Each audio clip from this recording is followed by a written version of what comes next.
Okay, magandang araw mga ka-city. Okay, we are here ngayon para sa ating site inspection. So, tingnan natin kung ano yung mga development program ngayon.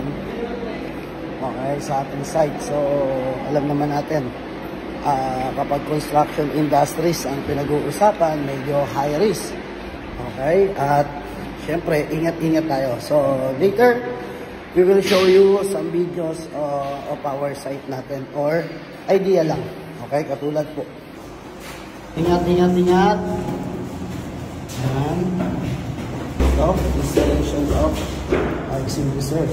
Sa mga part of city paraphernalia natin, muna makikita natin sa site. So, it's good. Good practice po natin. Ayan, mga natin. Keep lang, attach natin sa site para at least alam ng mga engineer yung activities and plan. Syempre, titingnan din na safety yan. Titingnan din na safety yan para alam nila kung saan yung mga key plan, no, ng ating area. Yan, mga good practice natin na sa site. Well,